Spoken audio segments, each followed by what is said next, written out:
Assalamu alaikum warahmatullahi wabarakatuh. This is Anabiyanath. I study in class 1 from the Quranic school class. Today I am going to tell you about the story of Nuh alayhi salam. एक ज़माने में लोग दुनिया में एक अल्लाह को मानते थे, फिर धीरे धीरे वो भूल गए। शैतान ने उनको गुमराह कर दिया। लोगों ने अच्छे लोगों के स्टैचूज बनाए और उन्हीं स्टैचूज को पूजने लगे। अल्लाह ताला ने एक पैगंबर भेजा, नूह अलैहिस्सलाम।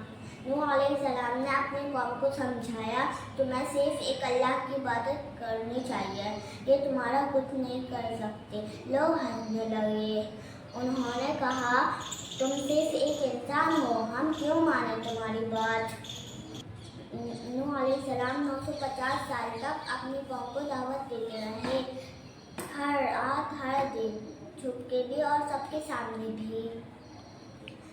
पर लोग उन पर हंसते और उनका मजाक उड़ाते, कहते थे चलो भाग जाओ, तुम्हारे अल्लाह का अज़ाब हमें छू भी नहीं सकता। अल्लाह ताला ने नूह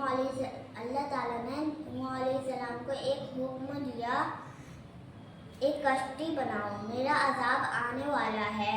नूह अलैहिस्सलाम ने जंगल में कश्ती बनाना शुरू की। लोग और हंसने लगे। कहा, देखो जंगल में कश्ती बना रहा है, पागल हो गया है। जब कश्ती बन गई तो अल्लाह ताला ने कहा, अपने घर वालों को और कुछ मोमिनीन को हर जानवर का एक एक जोड़ा कश्ती में ले लो। जब भी आसमान से पानी बरसा, जमीन में से पानी उबला, हर चीज़ पानी में डूब गई, सिर्फ कश्ती बच गई।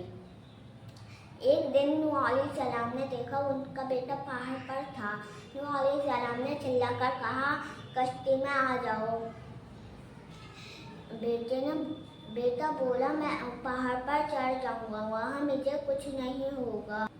जब एक लहर ने उसको ले लिया, नूह अलैहिस्सलाम का दिल टूट गया।